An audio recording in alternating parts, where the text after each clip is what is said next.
ओम शांति। आज की मुरली का स्लोगन, सदा ईश्वरीय मर्यादाओं पर चलते रहो तो मर्यादा पुरुषोत्तम बन जाएंगे।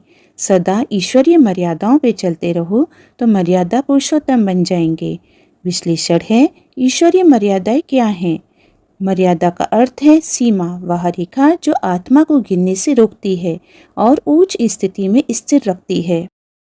ईश्वरीय मर्यादा कोई बाहरी बंधन नहीं, बल्कि आत्मिक जीवन की दिशा सूचक नियम है।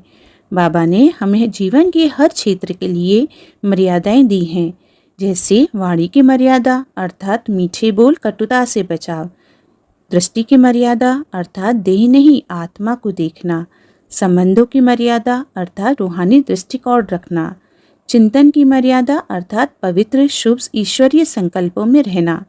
स्मृति दिलाएं, हम आत्मा हैं, ईश्वर की संतान हैं, हमारा हर कर्म श्रेष्ठतम होना चाहिए।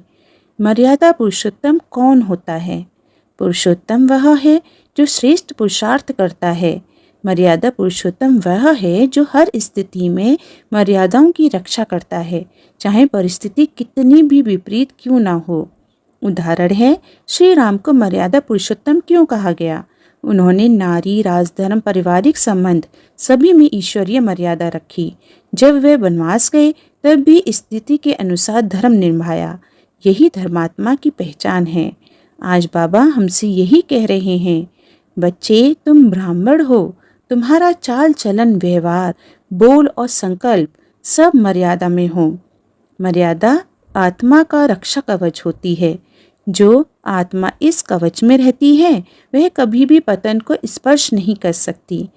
लाभ और पुरुषार्थ की प्रेरणा। ईश्वरीय मर्यादाओं पर चलने से पहला, आत्मा सम्मान में रहती है, स्वयं को सदा ऊंचा अनुभव करती है। दूसरा, विकारों का प्रवेश नहीं होता क्योंकि मर्यादा आत्मा की रक्षा करती है। तीसरा, आत्मा बाप की समीपता में बनी रहती है क्योंकि बाप स्वयं मर्यादा पुरुषोत्तम है। पुरुषार्थ बिंदु, दिन भर संकल्प करो, मेरा हर बोल और कर्म ईश्वरीय मर्यादा में हो।